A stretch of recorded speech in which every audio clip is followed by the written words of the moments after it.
Hi, good morning, book traveller. Speaking to you today from Milan, the major northern city of Italy, and I'm just here for around about a day. I just popped down to this botanical park here in pretty much central Milan, really, but in the middle of in a business district, really, but an amazing park which has been set up here, probably to help a bit of diversification and a bit of ecology to evolve. Some lovely gardens that are still just growing really a bit early in the year, but I imagine they'll be absolutely fantastic as the year goes on. Real lovely place to come and sit around and spend some time, especially on a sunny day.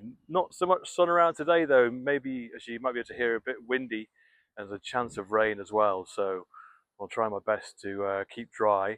But I wanted to show you this on the edge of the park, this amazing residential apartment building, which is just full of trees and shrubs, like growing out of the ground. Can you imagine sitting and living in there and sitting on a balcony and reading a book? Would be absolutely fantastic. But look all around me, so nice. Some amazing big plant pots full of trees, which look absolutely brilliant. I want some of those in my garden too. But I'm going to sit down here on the edge of one of these steps and read you the next edition of The Wager. We're into part two of the book at chapter 5, and I'll try and keep the wind off my comms for you, but it might help with the reading of chapter 5, which is called The Storm Within the Storm. So maybe the noise effects will help you to feel part of the scenario. So here we go. Chapter 5, The Storm Within the Storm. Storms continued to batter the ships day and night. John Byron stared in awe at the waves that broke over the Wager, bandying the 123-foot vessel about it, as if there was no more than a pitiful rowboat. Water seeped through virtually every seam of the hull, flooding the lower decks and causing the officers and crewmen to abandon their hammocks and berths. There was no longer any realm under the weather. The men's fingers would burn from gripping the wet ropes, and the wet yards, and the wet shrouds, and the wet steering wheel, and the wet ladders, and the wet sails. Byron, drenched by the pouring rains as well as the waves, was unable to keep a dry thread on his body. Everything seemed to drip, to shrivel, to decompose. During that March of 1741, as the squadron ploughed through the howling darkness towards the elusive Cape Horn, where they were exactly on the map, Byron endeavoured to maintain his station on watch. He spread his feet like a bow-legged gaucho and held on to anything secure, otherwise he would have hurled into the frothing sea. Lightning blitzed the sky, flashing before him and then turning the world even blacker. The temperature kept dropping until the rains hardened into sleet and snow. Cables became encrusted with ice, and some of the men succumbed to frostbite. Below 40 degrees latitude, there is no law. A sailor's adage went, below 50 degrees, there is no God. And Byron and the rest of the crew were now in the furious 50s. The wind in these parts, he noted, blows with such violence that nothing can withstand it, and the sea runs so high that it works and tears a ship to pieces. It was, he concluded, the most disagreeable sailing in the world. He knew that the squadron needed every man and boy to persevere, but almost immediately after the Wager passed through the Strait of Le Maire on March 7, he noticed that many of his companions could no longer rise from their hammocks. Their skin began to turn blue, and then as black as charcoal, a luxuriance, as Reverend Walter put it, of fungoous flesh. Their ankles swelled hideously, and whatever was consuming them progressed up their bodies into their thighs and their hips and their shoulders like some corrosive poison. When Schoolmaster Thomas suffered from the affliction, he recalled he initially felt just a small pain in his left big toe, but soon noticed hard nodes and ulcerous sores spreading across his body. This was accompanied, he wrote, with such excessive pains in the joints of the knees, ankles, and toes, as I thought, before I experienced them, that human nature could never have supported.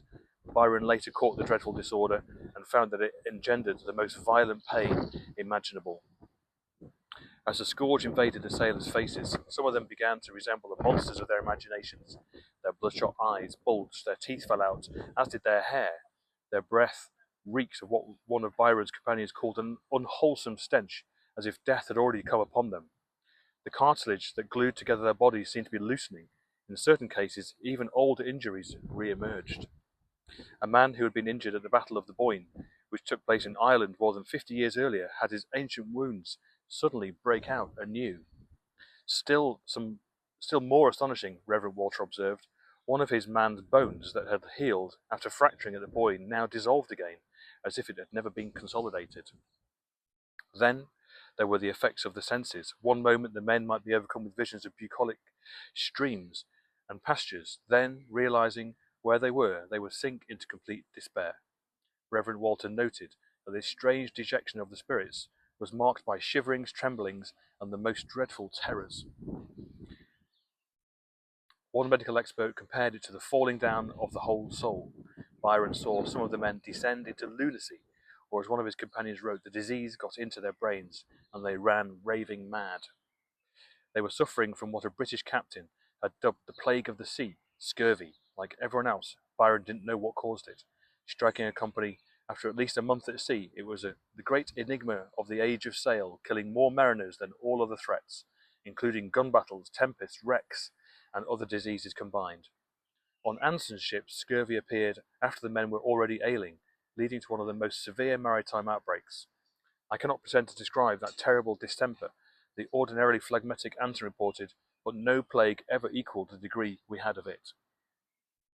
One night, during the endless storm, as Byron struggled to sleep in his soaked, rattling berth, he heard the 8 bells and strove to get on deck for another watch. As he staggered through the labyrinth of the ship, it was difficult to see. Lamps had been extinguished for fear that they might topple and catch fire. Even the cook was not permitted to light his stove, forcing the men to eat their meat raw. When Byron emerged on the quarterdeck, feeling the cold blast of wind, he was startled to find only a few dozen people on watch. The greatest part of the men, Byron wrote in his account, had been disabled through fatigue and sickness. The ships were in danger of running out of hands to operate them. The surgeon, Henry Ettrick, who after the Centurion's chief surgeon died was relocated there from the Wager, tried to stanch the outbreak. Down on the Centurion's orlop deck, cloaked in a smock, he took out his saw and cut open several corpses, trying to pinpoint the cause of the disease. Perhaps the dead would save the living. According to reports of his findings, the victims' bones, after the flesh was scraped off, appeared quite black, and their blood seemed to have a peculiar colour, like that of black and yellow liquor. After several dissections, Ettrick proclaimed that the disease was induced by the frigid climate. Yet when it was pointed out to Ettrick that scurvy was just as prevalent in tropical climates, he conceded that the cause might remain an entire secret. The outbreak raged on, a storm within the storm. After Ettrick had moved to the Centurion, the trial surgeon, Walter Elliot, had been relocated to the Wager. Byron described him as a generous, active, and very strong young man who seemed destined to survive the longest. Elliot was devoted to Captain Cheap, who was now battling scurvy himself. It was a great misfortune, Elliot remarked, that their captain should be ill at such a time. The doctor did everything in his power to help Cheap and Byron and the other ailing men, but what other remedies existed were as worthless as the theories behind them. A number of people, believing there must be something in the nature of the land vital to humans, claimed that only the cure was burying the sick up to their chins in soil. An officer on another voyage recalled the bizarre sight of 20 men's head stuck out of the ground. While Anson's expedition was trapped at sea, the main medicine prescribed was Dr. Joshua Ward's Pill and Drop, a purgative that was advertised as performing many marvellous and sudden cures. Anson, who refused to let his men undergo what he would not enjoy himself, took the pill first. Thomas wrote that most of the men who consumed them were seized very violently, both by vomit and stool. One sailor, after a single pill, began to pour blood from his nostrils and lay near the point of death. Ward turned out to be a quack. His potion contained poisonous amounts of the metalloid antimony and some suspected arsenic. The pills purged the sick of needed nutrients, likely contributing to many deaths. The surgeon Ettrick, who would later die of illness on the voyage, conceded despairingly that all his available treatments were useless. Yet the solution was so simple. Scurvy is brought on by a deficiency of vitamin C, owing to the lack of raw vegetables and fruits in one's diet. Such a deprived person stops producing the fibrous protein known as collagen, which holds bones and tissues together, and which is used to synthesize dopamine and other hormones that can affect moods. Anson's men also appear to have been suffering from other vitamin deficiencies, such as insufficient levels of niacin, which can lead to psychosis, and of vitamin A, which causes night blindness. Lieutenant Samoares later sensed the power of certain nutrients, I could plainly observe, he wrote, that there is je ne sais quoi in the frame of the human system that cannot be renewed, cannot be preserved without the assistance of certain earthly particles, or in plain English, the land is man's proper element, and vegetables and fruit is only psychic. All Byron and his companions needed to combat scurvy was some citrus, and they had stopped at St. Catherine to gather supplies. There had been an abundance of limes. The cure, that unforbidden fruit which decades later would be furnished to all British seamen, giving them the nickname limeys, had been right within their grasp. As the squadron sailed on, Byron watched in anguish as many of the sick gasped for air. They appeared to be dry drowning. One after the other they died, far from their families and from the graves of their ancestors. Some who attempted to stand, Reverend Walter reported, died before they could well reach the deck. Nor was it an uncommon thing for those who were able to walk the deck and to do some kind of duty to drop down dead in an instant. Even those who were carried in their hammocks from one part of the ship to another died suddenly. Nothing was more frequent than to bury 8 or 10 from each ship every morning, Millshop wrote in his journal. Altogether, nearly 300 of the Centurions, some 500 men, were eventually listed as DD, discharged dead. Of the roughly 400 people on the Gloucester who had departed from England, 3/4 were reported to have been buried at sea, including all its share of the invalid recruits. The captain, who was himself extremely ill, wrote in his logbook that so miserable was the scene that words cannot express the misery some of the men died in. The Seven had buried 290 men and boys. The Trial, nearly half of its crew. On the Wager, Byron saw the original company of some 250 officers and crew dwindle to fewer than 220, and then fall below 200. And those were alive were nearly indistinguishable from the dead, so weak and so much reduced, as one officer put it, that they could hardly walk along the deck. The disease had consumed not only the bonds that glued together the seamen's bodies, but their vessels' companies. The once mighty squadron resembled ghost ships, where, according to one account, only vermin thrived. So great a number of rats were seen between decks, as would appear incredible to any but an eyewitness. They infested sleeping quarters, ran across meal tables, and disfigured the dead, which lay about the deck awaiting burial. On one corpse their eyes were eaten out, on another the cheeks. Each day, Byron and the other officers inscribed in their records the names of their companions who had just departed this life. The captain of the Seven wrote in a report to the Admiralty that after the death of his ship's master, he had filled the role by promoting a seaman named Campbell, who had shown great diligence and resolute behaviour under all our difficulties and dangers. Moments later, the captain added in the same dispatch, "I have just received notice that Mr. Campbell is this day dead."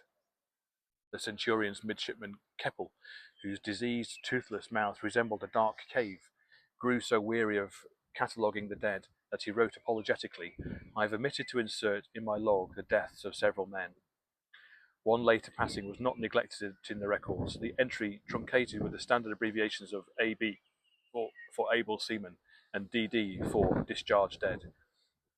It's now smudged but still legible. Like a faded epitaph, it reads, "Henry Cheap, AB, DD, at sea." It was Captain Cheap's young nephew and apprentice.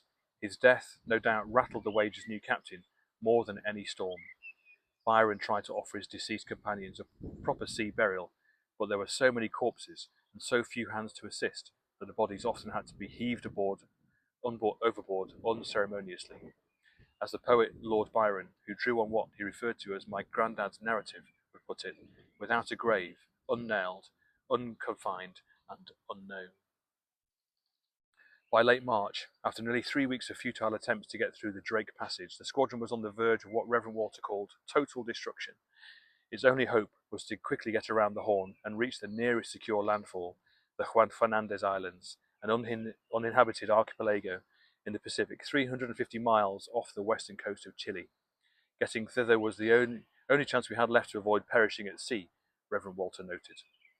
For John Byron, that lover of sea literature, the archipelago offered more than a refuge. It was burnished in lore. In 1709, the English captain Rogers had stopped there while his crew was being ravaged by scurvy. As detailed in his journal, later published, A Cruising Voyage Round the World, which Byron had eagerly read, Rogers was astonished to discover on one island a Scottish sailor named Alexander Selkirk, who had been a castaway there for more than 4 years after being left behind by his ship. Through extraordinary ingenuity, he had managed to survive, learning to make a fire by scraping sticks together and hunting animals and foraging for wild turnips.